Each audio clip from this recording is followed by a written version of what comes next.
আসসালামু আলাইকুম। যে যেখান থেকে দেখছেন, রাজনীতি নিয়ে রাজনীতির ফেসাল, আমি একটা কথা নিয়ে শুরু করতেছি আজকে। হাঁটতে হাঁটতে ভিডিওটি করা হচ্ছে। আসলে রাজনীতির যে বর্তমান প্রেক্ষাপট যাই আমরা দেখতেছি, এতে করে যত গোলাটে এবং মারপেচ, যত পেশালও মনে হচ্ছে না কেন রাজনীতির একটা শেষ হবে। বাংলাদেশের একটা রাজনীতির শেষ কীভাবে হবে আমার একটা ধারণা। আপনারা কীভাবে এটা দেখবেন বা বুঝবেন বা নেবেন সেটা আমি জানি না। তবে উপদেষ্টা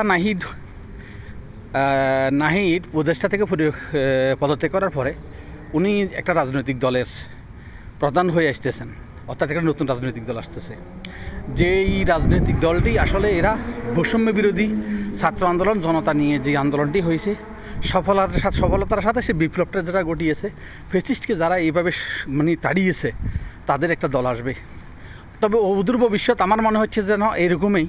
আপনারা যেভাবে বলুন, ডক্টর ইউনূস সাহেব একজন আন্তর্জাতিক খেলোয়াড়, এটা আপনাদেরকে মানতে হবে, বুঝতে হবে, মর্মকথা বুঝতে হবে। উনি কিন্তু সাথে সাথে ভাঙ্গেন না এবং সাথে সাথে মারেন না।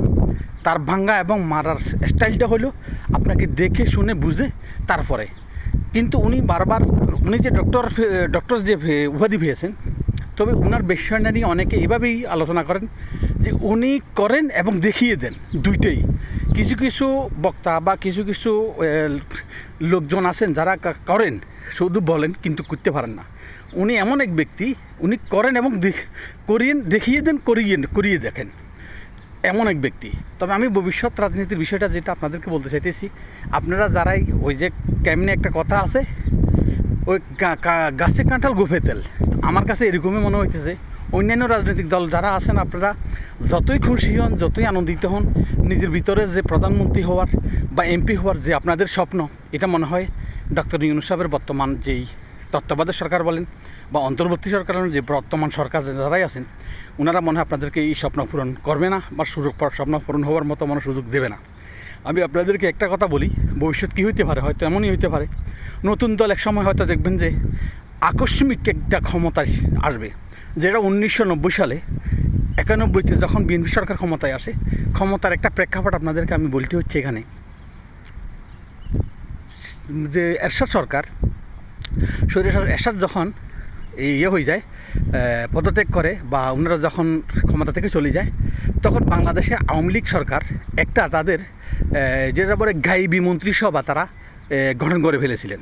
গাইবী মন্ত্রিসভা, আপনারা যারা আমাদের পুরান যারা আছেন, যারা 90 সালের ইতিহাস জানেন, তারা ওরা বলতে পারবেন, তাদের যদি মনে থাকে।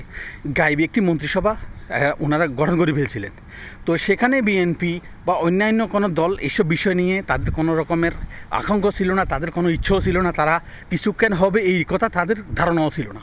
কিন্তু 91 সালের নির্বাচনটা কিন্তু আমার জানা মতে বাংলাদেশ সৃষ্টি হওয়ার পর থেকে ওইটাই মনে হয় সবচেয়ে ঐতিহাসিক এবং গুরুত্বপূর্ণ একটা নির্বাচন হয়েছে, যেটা আমি মনে করি নিরপেক্ষ। আমরা অনেকে ভোট দিতে পেরেছি শান্তিপূর্ণভাবে, একবারে মনের স্যাটিসফ্যাকশন, শান্তি বজায় রেখে। তো সেই কথাটা এই জন্য বলতেছি, তখন আওয়ামী লীগ একটা তাদের গায়েবানা একটা মন্ত্রী পরিষদ তখন গঠন করে ফেলেছিলেন। তো যাই হোক, 90 সালের নির্বাচনে দেখা গেছে যে আওয়ামী লীগের পাত্তাও নাই সেখানে, কিন্তু বিএনপি দেখা গেছে যে আকস্মিক একটা দল ক্ষমতায় এসে গেল।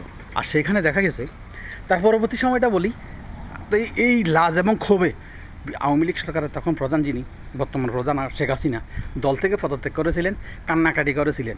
বাংলাদেশের মানুষের প্রতি তার ক্ষোভ এবং দুঃখে তিনি দল থেকে পর্যন্ত পদত্যাগ করছিলেন, দল ছেড়ে দিয়েছিলেন, রাজনীতি ছেড়ে দিবেন বলে এরকম একটা কথা দিয়ে। যাই হোক, এটা আমি পিছিয়ে চলে গেছি। তো বর্তমান থেকে ভবিষ্যতের বিষয়টা মনে হয় আমার কাছে এরকমই মনে হইতেছে। নাহিদ যারা এখন বৈষম্য বিরোধী যারা একটা দল গঠন করতেছে, দেখা গেছে যে ওনারাই একটা সরকার গঠন করার মতো তাদের একটা হয়তো ক্যাপাসিটি হয়ে যাবে, হয়তো ওনারা একটি অভ্যুত্থান, যেটা বলে উত্থান, দলের একটা উত্থান, সরকার গঠন করার মতো তাদের অবস্থা হবে। সেই ক্ষেত্রে আমার মনে হয় ডক্টর ইউনূস হয়তো প্রেসিডেন্ট হবেন। আমার মতে আমি মনে করি এরকম একটা লাইনে যাইতেছে। আর এই লাইনে যাওয়াটাই আমি মনে করি বেটার। একজন প্রেসিডেন্ট যদি বিশ্বের সেরা যদি না হয়, বিশ্বের সেরা ব্যক্তিদের মধ্যে একজন না হইলে আবার প্রেসিডেন্ট হওয়ার মতো যোগ্যতা আর অন্য কারো কাছে রাখে না। তবে উনি প্রেসিডেন্ট হওয়ার মতো যোগ্যতা রাখেন, বর্তমান প্রধান উপদেষ্টা আছেন, এইটাও যোগ্যতা সম্পন্ন একজন। আর ওয়ার্ল্ডে আর মনে হয় না বিশ্বে কোথাও এরকম যোগ্যতা সম্পন্ন কেউ আছেন। ধন্যবাদ। আমার ভিডিওটা যদি কেউ দেখে থাকেন, অনেক লম্বা হয়ে গেছে। সবাইকে আসসালামু আলাইকুম, খোদা হাফেজ।